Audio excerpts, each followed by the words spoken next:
Guru Besar IPB University Bambang Hero Saharjo dilaporkan ke polisi buntut penghitungan kerugian lingkungan sebesar 271 triliun rupiah dalam kasus tata niaga timah yang menyeret Harvey Muiz.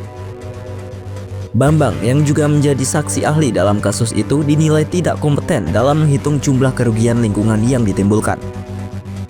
Dalam kasus ini nilai kerugian lingkungan awalnya mencapai 271 triliun rupiah. Kemudian meningkat menjadi 300 triliun rupiah. Terkait penghitungan itu, Bambang pun dilaporkan ke Polda Kepulauan Bangka Belitung oleh seorang pengacara hukum, Andi Kusuma. Andi menilai penghitungan yang dilakukan Bambang tidak kompeten dan tidak melibatkan ahli dalam menetapkan nilai kerugian dalam kasus itu. Menurut Andi, latar belakang Bambang yang merupakan ahli lingkungan tidak relevan untuk menghitung kerugian negara. Hal itu disampaikan Andi usai membuat laporan ke Mapolda Bangka Belitung pada Rabu 8 Januari 2025.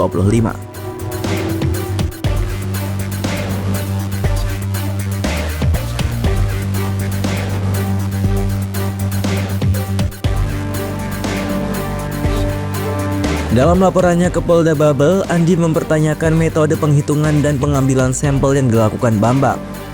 Menurut Andi, hasil penghitungan Bambang itu membuat beberapa orang menjadi tersangka. Andi juga mengeklaim hal itu juga berimbas pada perekonomian masyarakat Bangka Belitung yang bekerja di sektor pertambangan menjadi merosot. Andi pun meminta agar laporan soal penghitungan kerugian kasus tata niaga timah periode 2015 sampai 2022 itu ditindaklanjuti.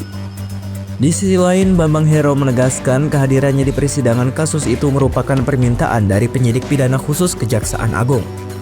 Ia diminta menghitung kerugian lingkungan berdasarkan Permen LH nomor 7 tahun 2014. Bambang mengeklaim pihaknya telah menghitung kerugian lingkungan sesuai peraturan menteri tersebut. Ia pun meminta agar pelapor membaca terkait permen yang dijadikan acuan untuk menghitung kerugian lingkungan tersebut. Itu tidak benar, ya, karena saya itu menghitung kerugian lingkungan atas permintaan penyidik, bukan menghitung keuangan negara. Itu kan ngaco. Ya kan? Dan lagi kami kan menghitung itu sesuai dengan regulasinya Permen LH, karena kebetulan kan saya juga ingin itu tahu dong saya A sampai Z-nya.